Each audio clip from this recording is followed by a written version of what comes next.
In this video, you are creating no matter what. We're gonna create the following images without ever leaving our home. In fact, we're not even gonna leave the garage.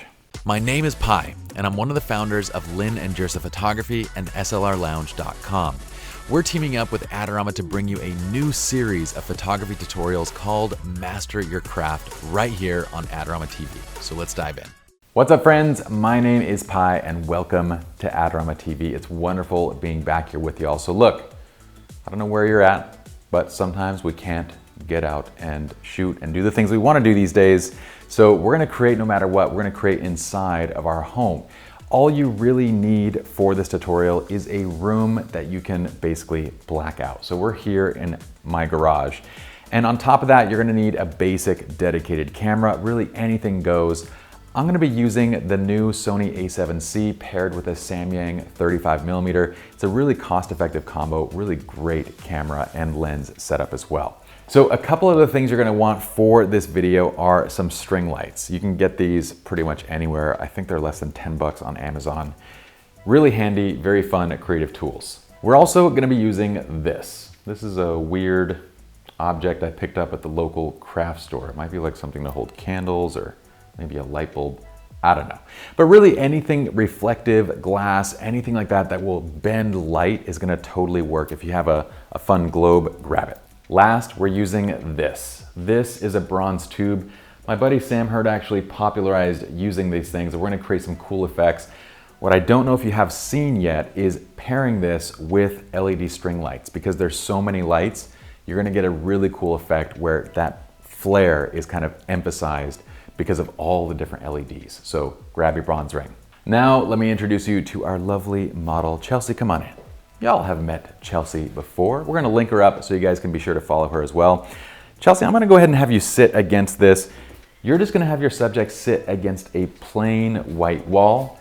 Now we're gonna kill the lights and we're gonna start creating our own light and our own magic. And I'm gonna describe what we're doing as we go through the video. Okay, go ahead and wrap this one all the way around. And then I'm gonna tuck this behind you.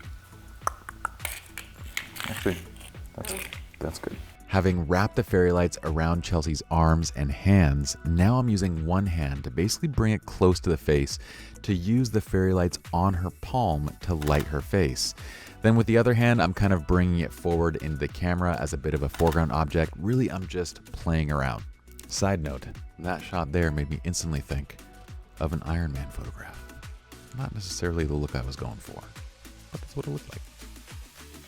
In that transition, you'll notice kind of where my vision was for these images in post. I took them in the Lightroom and I basically cooled them down, and I ended up turning most of the colors kind of into more of a neon sort of purple vibe that kind of reminded me of being in the dark, being in space, that kind of a look. Now here, I'm holding that globe over the front of the lens, but you don't need that specific object. All you need is something that's gonna bend light. Something like a prism will work totally fine. Crystal will work totally fine. You can grab a wine glass. I'm using the globe. I picked this up from a local craft shop and I thought it was really interesting. I think this is actually like something to cover a light. And I'll bet you can find something similar to this pretty much at any local craft store. But what I liked about it when I saw it was that space in the middle allows me to focus on subjects, and all the crystal around it is kind of gonna bend and repeat light. And this is the image that you get out of it. Looks kind of cool. Once I got to this image, I had a technique that I liked enough that I would actually merit carrying around this modifier in my bag and maybe pulling it out and using it from time to time on shoots. So remember, a lot of these techniques and a lot of the experiences that you create, they're gonna be cool, they're gonna be interesting, some are gonna be complete fails. Most of them are not gonna make their way into kind of my overall style. And it's probably gonna be the same thing for you. But every now and then you find something that you like enough where you go, you know what? That's a cool technique. I'm gonna bring this into my toolkit. I'm gonna do this on an actual shoot. That's one of them. Now this is another technique that I actually have incorporated into my style. This is now using that bronze tube, holding it directly in front of the lens. You're gonna shoot with a wide aperture, just like we did with the other shots. And that bronze tube is gonna refract light. And the cool thing about it is it's gonna repeat the light patterns, meaning if there's lots of small lights, you're gonna get lots of circular rings out of the bronze tube. Kind of a cool effect, and I thought this is the perfect time to go back to it. This is another one of those techniques that has made it into my bag. I hope y'all enjoyed the video and you see kind of a glimpse of just everything you can do even inside your own home, especially when you have control of lighting.